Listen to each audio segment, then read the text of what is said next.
I welcome everyone to the new video. Today we have everything the same, 2 videos with wonderful stories. I hope you like what I'm doing and you don't forget to subscribe to the channel. Jimmy is with you as always. I won't detain you. Let's get started. First story from the user, Mountain Cash. Let's listen. AITAH for refusing to share my vacation home with my in-laws for 6 months after they sold their house without consulting me. Background: my husband, 35 male, and I, 33 female, have been married for 5 years. We own a beautiful vacation home on the beach that we built ourselves and use throughout the year. My in-laws, 60s, have always been welcome guests, visiting for a few weeks here and there, and contributing financially towards maintenance costs. Last month, my in-laws suddenly announced they were selling their house to downsize and move into a tiny condo.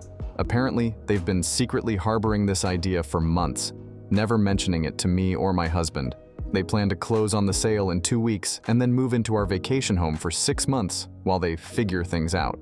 I was floored. This house is our sanctuary, not a retirement home extension.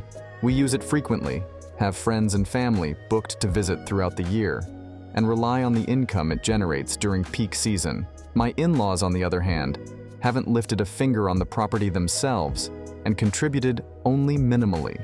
My husband, bless his sweet heart, is more understanding. He feels bad for his parents and believes we can make it work. His in-laws, sensing my resistance, are now guilt-tripping us, claiming they have nowhere else to go and offering to pay significantly more than their usual contribution. AITAH for refusing to let them move in? On one hand, I feel obligated to help family in need, but on the other, this feels like an outrageous imposition on our personal space and finances. Author update this story. Edited to add an update, as it'll likely get lost down in the comments. I'll give a quick update while I wait to get the kids from school and answer a few questions I saw pop up. We co-own the beach house. We bought it in 2020 when interest rates were super low before houses skyrocketed. The in-laws have helped us with projects and pay for a few things, but so do my parents. So we have never thought of their contribution as anything but help from parents. They had their annual Old Farts Christmas party, their words not mine, there this past December, and had the place for a week free of charge for them and all their guests. So they definitely have gotten plenty of use of it. We had a come to Jesus moment yesterday, and I was the asshole to my husband. I told him I was done, and I wasn't even entertaining them staying there, as it's our business, and this is bad business. I basically told him I was over his mom, and it was at the point I'm about to peace out because I can't handle her dump anymore. Previous to this, I was no contact with her and would entertain them when they'd come to visit. They never stayed at our house as we live relatively close to them. He still has no clue if they're truly selling their house, if they're upside on bills, or they're just assholes, but I honestly don't care. My parents are immigrants and own a restaurant and have worked their asses off to create a fantastic life for me and my siblings. They also taught us the value of money and working hard for the things we have. The vacation home was bought cheap, but 90% of the renovations were done by me during my free time. Renovations are my true love. Nursing pays the bills. I love it too, but it doesn't fill the creative cup.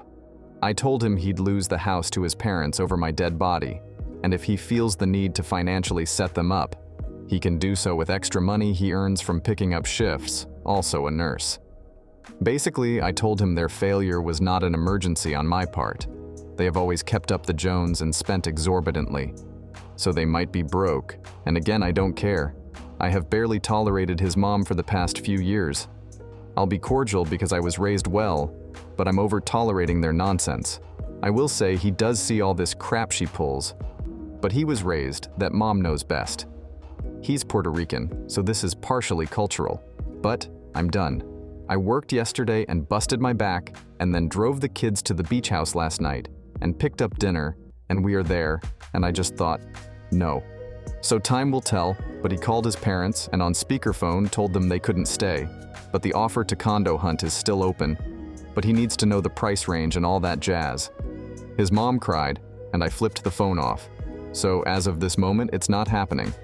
I also told him if it's a problem, he can quit claim deed the beach house, and I'll cover the expenses and manage it myself, 'cause mama don't play. What I think about this story: I'm glad OP put her foot down, because hubby was just going to lay down, roll over, and let his parents assert dominance over him for the beach house. His wife knew they weren't going to look for a condo when they suggested staying at the beach house. It was going to be a covert takeover. Let's check the user's comments. I read the original, and based on OOP's description of her in-laws, I thought it definitely was an insane assumption and wildly inappropriate to tell, not asked to stay at the beach house, and that they sounded like a couple of pain in the trash entitled delusional older folks. But after I read through her comments and saw the one posted here, where she listed like 10 horrific things her MIL has done, I went from my initial assessment to, holy crap, these people are absolutely bat delusional. OP is a saint for dealing with their up until now, and her husband needs intensive therapy if he has 1 ounce of belief that these people won't take full advantage of anything and everything they can. Making this whole thing worse, I'm pretty sure in one of OOP's comments, she said the in-laws are in their early 60s. People kept pointing out how a couple of old people should be looking at retirement communities, not a beach house. When OOP said they were still fairly young, someone pointed out that if they actually intend to live at the beach house and never actually leave if OOP allows them to stay, as many suggested, then they potentially have a lot of life left. This could be the next 30 years of OOP's life. I'd put money down on their plan being to move in and maybe not moving out at all. Husband seems to be allergic to the idea of actually shutting down their dump, so they've probably figured they'll get a nice little home on the cheap or free. Not like their baby boy will go through court to evict them, surely. The second story from the user Rebel Elon, let's listen. Title says it all, but here's the story. I was invited to a group dinner and decided to go. I usually decline because 2 couples in this group are freeloaders and the split the check type. They order expensive items on the menu, appetizers and cocktails, while I get a moderately priced dish and a Coke. I was told they wouldn't be there this time, and that's why I decided to go. Well, they were there. I didn't bother asking what the story was because it didn't matter. I knew what was going to happen come check time.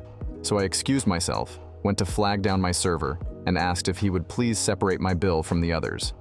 He agreed. When time came to pay the bill, I handed the server my CC and paid my bill. I tipped 25%.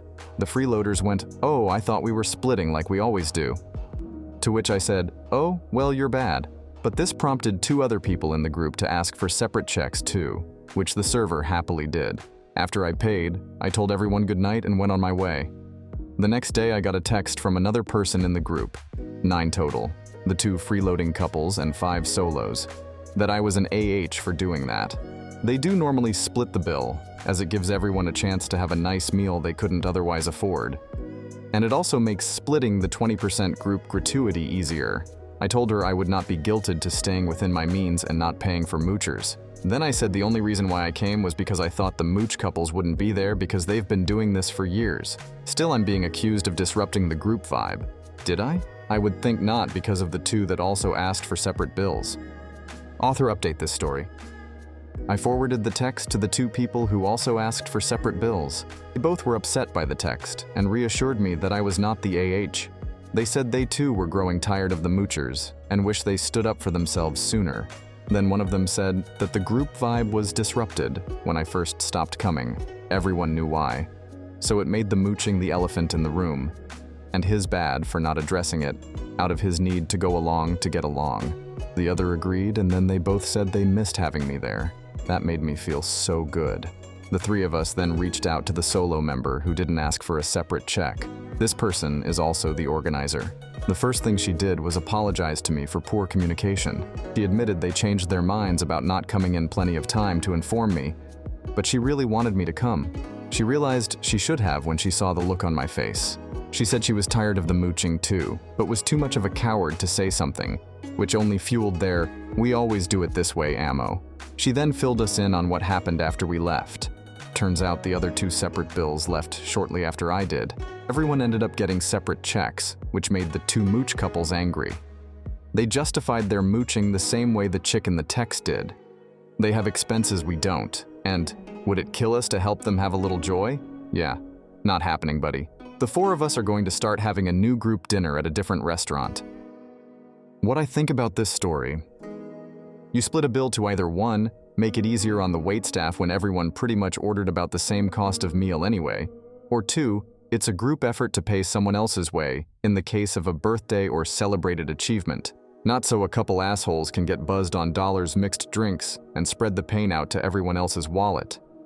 Let's check the users' comments. Long ago, there was a co-worker at our office who did this, only worse. We worked in a huge building with a pretty nice restaurant in the lobby. About every other week, a group would go there for lunch. It was a bit pricey, so we would go when the lunch special was especially good. Every time a group headed out, this one co-worker would attach herself to the group. No one invited her because of her behavior, but she would come anyway. If we escaped before she noticed, she would come to the restaurant after us and ask to be seated at our table. We really couldn't say no without blowing things up at the office. This restaurant wouldn't split checks during the rush of the lunch hour. One of the reasons why we only went when everyone wanted the lunch special. Made it easy to pay as a group. This woman would conveniently excuse herself to the restroom right before the check came. Wouldn't return until the check was paid. We couldn't wait too long because we were all on a clock. She'd say, "Oh, I missed the check? I'll pay you back." Then she never did. One day, when she left for the restroom, we left the table one by one while she was gone, except for 1 or 2 who hung around. When she got back, they told her that since she owed those that left for lunches, she could just cover for them today. She paid, but she never tried to lunch with us again. My mom told me about this guy she worked with when young. She and her colleagues would go out to happy hour. They would get to the bar, and this guy would always come up with an excuse to not order anything. "I'm driving.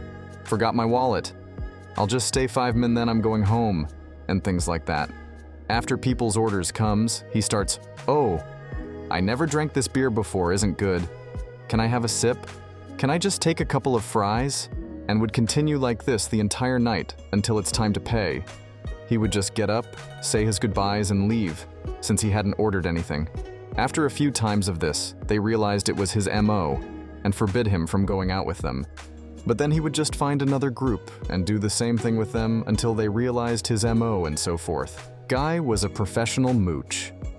How to make this stop? First, you get every non-moocher on board with your plan. Then you quietly give your server a $20 with a list of menu items, I explain this below, and tell them to ask when ordering if it's separate checks, and to say it's against policy to split checks unless specified in advance. Assure the server they will be tipped on the full bill, but we are having a teaching moment, and that $20 is for their participation. Then everyone order less than normally do, like a side salad and drink, or just drinks. The server then asks if it's separate checks. Get the moochers to tell the server one check, and that's when the server says they won't be able to do split checks later. You ask, "Are you sure because it might not be equal?" Get the moochers to commit with full-throated agreement. This might be a good time to get them to wax philosophical about how they don't think friends should keep track of who spends what. Really lean into this. Then right before the check comes, you have the server bring out containers for leftovers, and everyone's pricey to go orders that you placed on that list. So 5 people, 2 of them moochers. Moochers order drinks, appetizers, entree. Everyone at the table eats an appetizer or just a side salad and matches the moochers on the drinks, but the to-go orders are expensive menu items like the steak and desserts to go. Bonus points if you tell the moochers they need to leave a bigger tip because they had to wrap up so much food. I promise that trash will end. Thanks to everyone who watched this video to the end. I am very grateful for your support. See you today in the second video. Bye-bye.